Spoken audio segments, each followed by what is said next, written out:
हाँ, कुछ मीडिया वाले रास्ते में हैं, पहुंचने ही वाले हैं। आइए सामने। ये मेरे वकील हैं सैफ जी।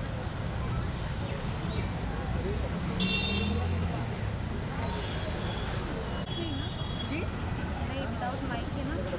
चलेगा विदाउट माइक? हाँ चलेगा चलेगा। नहीं चलेगा चलेगा। आपके पास है क्या माइक? हाँ है। चलेगा लेकिन सबके माइक नहीं पकड़ पाएंगे। बोल दीजिए आप। मुझे दीजिए माइक। थोड़ा पीछे जाइए। कि 8 नवंबर 2022 के दिन यहाँ इसी पुलिस चौकी पर राखी सावंत और उनकी वकील एडवोकेट फाल्गुनी ब्रह्मभट्ट के खिलाफ एक एफआईआर दर्ज हुई थी। ये हैं वो धाराएं जिनके तहत उन दोनों के खिलाफ एफआईआर दर्ज हुई थी। IPC 354A, IPC 500, IPC 504, IPC 509, IT act 67A, जो कि सबसे संगीन धारा है जिसके तहत कम से कम 7 साल की सज़ा हो सकती है। अभी आया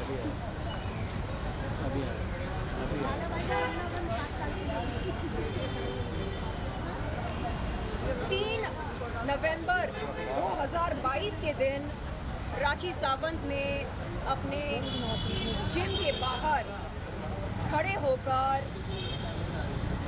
मेरे आपत्तिजनक फोटोज़ और वीडियोज़ सरेआम मीडिया को दिखाया, लोगों को बुला बुला कर दिखाया। 5 नवंबर 2022 के दिन राखी सावंत की वकील एडवोकेट फाल्गुनी ब्रह्मभट्ट ने ओशिवरा पुलिस चौकी के बाहर मेरे आपत्तिजनक फोटोज़ और वीडियोज़ सरेआम मीडिया को दिखाया, जिसके चलते दोनों पर आईटी एक्ट 67A की धारा लगी। आज यहाँ पर मैं आई हूँ सीनियर इंस्पेक्टर शिंदे सर से ये मालूम करने कि क्या इस एफआईआर के चलते उन्होंने चार्जशीट फाइल करी या नहीं। उन्होंने बताया कि बहुत जल्द चार्जशीट फाइल होगी। उन्होंने ये भी बताया कि एडवोकेट फाल्गुनी ब्रह्मभट्ट को 41A CRPC की नोटिस दी गई है। अरेस्ट करने से पहले ये नोटिस दी जाती है। आपको बता दूं कि एडवोकेट फाल्गुनी ब्रह्मभट्ट के पास बेल नहीं है, जिसका मतलब ये है कि किसी भी वक्त उन्हें अरेस्ट किया जा सकता है। आपको ये भी बता दूं कि इस महीने की 7 तारीख को बार काउंसिल में मेरी मुलाकात हुई थी एडवोकेट फाल्गुनी ब्रह्मभट्ट से। बार काउंसिल पर मैंने उनके खिलाफ एक शिकायत की थी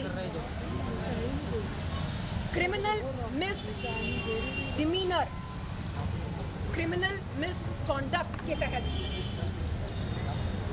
कोई भी वकील संविधान या कानून का उल्लंघन नहीं कर सकता है। उन्होंने किया। वहां पर उन्होंने मुझसे कहा कि वो अपने किए पर शर्मिंदा हैं। उन्होंने कहा कि मैं उन्हें माफ़ कर दूं। हम लोग बार काउंसिल के रिस्पेक्टेड ऑफिसर से मिले। रिस्पेक्टेड ऑफिसर के सामने एडवोकेट फाल्गुनी ब्रह्मभट्ट ने कहा कि वो अपने किए पर शर्मिंदा है और वो मुझसे माफ़ी मांगना चाहती हैं। रिस्पेक्टेड ऑफिसर ने मुझसे पूछा, मिस शर्लिन चोपड़ा आप क्या चाहती हैं? मैंने कहा सर, जो कानूनी प्रक्रिया लागू होती है फाल्गुनी ब्रह्मभट्ट के मिसकॉन्डक्ट पर, क्रिमिनल मिसकॉन्डक्ट पर, मैं उस कानूनी प्रक्रिया को फॉलो करना चाहूँगी। मैंने रिस्पेक्टेड ऑफिसर से कहा कि सर, जिस तरह फाल्गुनी ब्रह्मभट्ट ने सरेआम मीडिया मीडिया के सामने मेरी इज्जत उछाली, मेरी इज्जत की नीलामी करी, अगर उसी तरह सरेआम मीडिया के सामने एडवोकेट फाल्गुनी ब्रह्मभट्ट मुझसे माफ़ी मांगती हैं तो मैं उन्हें माफ़ करने के बारे में ज़रूर सोचना चाहूँगी। बार काउंसिल से बाहर निकलकर एडवोकेट फाल्गुनी ब्रह्मभट्ट मुझसे कहती हैं, शर्लिन चोपड़ा, अंबोली पुलिस चौकी में आपने मेरे खिलाफ जो एफआईआर दर्ज कराई है, अगर आप उसे वापस लेंगी तो मैं आपसे माफ़ी मांगूंगी। मैंने उनसे कहा, एडवोकेट साहिबा, एफआईआर और बार काउंसिल की शिकायत ये दो अलग अलग मुद्दे हैं, दो अलग अलग बातें हैं। बात हो रही है बार काउंसिल की शिकायत की, बात एफआईआर की तो नहीं हो रही है, तो आप इन दो मुद्दों को क्यों जोड़ रही हैं? उन्होंने कहा नहीं नहीं, अगर आप एफआईआर वापस नहीं लेंगी तो बात बहुत संगीन हो सकती है, 7 साल की सज़ा हो सकती है, उनका करियर खराब हो सकता है। मैंने कहा देखिए,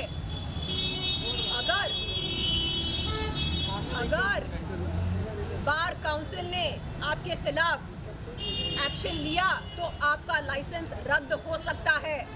आप उसके बारे में सोचिए, एफआईआर के बारे में आप बात ना करें मुझसे, और कोई भी किसी भी तरह का दबाव मुझ पर नहीं डाल सकता कि मैं अपने दर्ज कराए हुए एफआईआर को वापस लूं।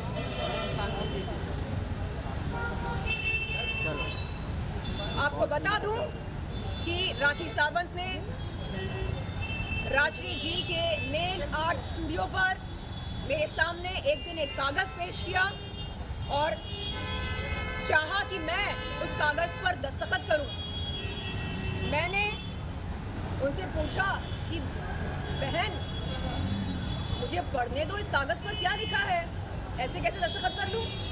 तो उसने कहा कि कागज़ पर यह लिखा है कि मैं शर्लिन चोपड़ा आपके खिलाफ दर्ज कराए हुए एफआईआर को वापस लेती हूँ। मैंने कहा कि अरे, ऐसे कागज़ पर मैं दस्तखत क्यों करूँ? तो उसने बोला नहीं नहीं, इस पर जो धारा लगी है आईटी एक्ट 67A, ये बहुत ही संगीन है, अगर आप एफआईआर वापस नहीं लेंगी तो अनर्थ हो सकता है। मैंने कहा देखिए, अपने वकील के साथ सलाह मशवरा किए बगैर मैं ऐसा कोई भी निर्णय नहीं ले सकती हूँ, और आप मुझ पर किसी भी तरह का प्रभाव जोर नहीं डाल सकते कि मैं एफआईआर को वापस लूँ। उस दिन से उसके और मेरे बीच में दरार पैदा हुई। उस दिन से वहाँ उस नेल आर्ट स्टूडियो पर जाना मैंने बंद किया। ये बात राशि जी को पता है। मैंने राशि से कई बार ये बात कही कि राशि, आपकी सर्विस, नेल आर्ट स्टूडियो की सर्विस बेहतरीन है, सर्वोत्तम है, लेकिन मैं वहाँ जा नहीं सकती हूँ क्योंकि जब जाती हूँ तो मेरे सामने राखी सावंत एक कागज़ पेश करती है। राखी सावंत, अगर आप ये सुन रही हैं, आप जान लें कि आप गुंडागर्दी नहीं कर सकती हैं। पहले आप सरेआम मेरी इज्जत को उछालती हैं, नीलाम करती हैं, आपत्तिजनक फोटोज और वीडियोस दिखाकर। उसके बाद जब मैं हिम्मत करके अपने लिए एक स्टैंड लेती हूँ, एफआईआर आपके खिलाफ दर्ज कराती हूँ, आप मुझ पर जोर डालते हैं कि मैं उस एफआईआर को वापस लूँ। ये कैसी गुंडागर्दी है? मैं हमेशा मीडिया के सामने कहती हूँ कि मैं ज़रूरतमंद और पीड़ित महिलाओं के लिए एक बहुत ही बुलंद आवाज़ बनना चाहती हूँ। अरे, जो लड़की खुद के लिए स्टैंड नहीं ले सकती है वो क्या ही समाज के लिए स्टैंड लेगी? मैं चाहती हूँ कि मैं खुद के लिए एक स्टैंड लूँ, एक बहुत ही वजनदार, दमदार स्टैंड लूँ।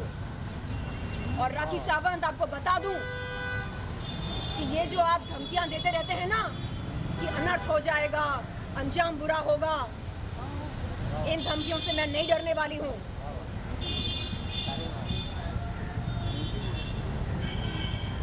उनकी जो वकील है एडवोकेट फाल्गुनी ब्रह्मभट्ट, उन्होंने 7 अगस्त 2023 के दिन बार काउंसिल में मुझसे कहा, शर्लिन मैं बहुत मुसीबत में हूँ, मैं बहुत परेशान हूँ। मैंने पूछा क्यों, क्या हो गया? उन्होंने कहा राखी सावंत के वजह से वो बहुत परेशान है। राखी सावंत की वजह से वो इस मुसीबत में पड़ गई हैं। मैंने कहा देखिए ये आपका और उनका आपस का मैटर है, इसमें मैं क्या कर सकती हूँ? उन्होंने कहा नहीं, आप समझती हैं। क्योंकि मैं समझती हूँ, क्या इसका ये मतलब है कि दुनिया भर की मुसीबतों को सिर्फ और सिर्फ मैं समझूं? मैंने उनसे कहा देखिए मैं समझती हूँ कि अगर बार काउंसिल ने आपके खिलाफ स्ट्रिक्ट एक्शन लिया तो आपका जो लाइसेंस है वो रद्द किया जा सकता है। इस बात को मैं समझती हूँ।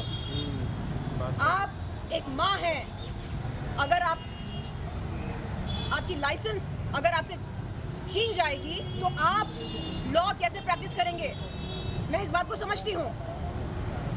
मैं बार काउंसिल पर की गई शिकायत को वापस लेने के बारे में सोचूंगी, लेकिन उससे पहले जो गलत आपने किया है मेरे साथ उसके बारे में सोचिए। आप माफी मांगने के बारे में सोचिए। जिस तरह सरेआम मीडिया के सामने आपने मेरे आपत्तिजनक फोटोज और वीडियोस दिखाए, उसी तरह सरेआम मीडिया के सामने आप माफी मांगिए। आप विनम्रता से कहिए कि जो आपने किया वो शर्मसार है। जी वो पेपर दिखा दीजिए। थोड़ा पीछे आ जाओ मैडम। मैडम थोड़ा पीछे आ